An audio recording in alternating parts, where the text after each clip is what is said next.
তো হ্যালো বন্ধুরা, চলে এলাম আবার একটা মিনি ব্লগ নিয়ে। দেখতে পাচ্ছ সকাল সকাল আজকে হচ্ছে রথযাত্রা, আর এই যে রথ বেরিয়ে গেছে আমাদের গ্রামে, জগন্নাথপুর গ্রামে জগন্নাথের রথ বেরিয়ে গেছে, দেখতে পাচ্ছ তোমরা। আর এদিকেও একটা রথ আসছে, দেখো দেখো লাস্ট পর্যন্ত ভিডিওটা, ঠিক আছে? অনেক মজা হতে চলেছে। এইদিকেও রথ, ওইদিকেও রথ, আরও একটা রথ আসছে, ছোট্ট রথ, সেটাও তোমাদেরকে দেখাবো, ঠিক আছে? মিনি ব্লগটা এনজয় করো, আর কে কোথা থেকে দেখছো আমার মিনি ব্লগটা সেটাও কমেন্ট করবে, ঠিক আছে? তো চলো দেখো লাস্ট পর্যন্ত। তো সবাই মিলে বলো একবার জয় জগন্নাথ।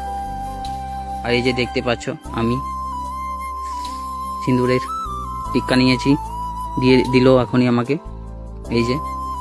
আর বৃষ্টিতে কাদা হয়ে গেছে চারিদিকে, কত বৃষ্টি তোমরাই বলো। দেখো এই যে 1 মাস ধরে বৃষ্টি হচ্ছে, আগে বৃষ্টি ছিল না, কিছু ছিল না, এখন ঝেড়ে বৃষ্টি। আর এইদিকে জমিয়ে দিয়েছে আসর, দেখো আসছে আরেকটা রথ, দেখো এই যে।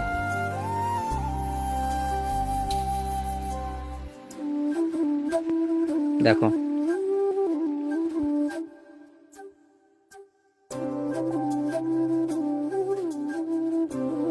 আর এই যে দেখতে পাচ্ছ ছোট্ট রথটি, দেখতে পাচ্ছ এই যে, আর এরা বেশ জমিয়ে দিয়েছে। তো চলো আজকে মিনি ব্লগটা এই পর্যন্তই, দেখা হচ্ছে নেক্সট মিনি ব্লগে। Tata bye bye.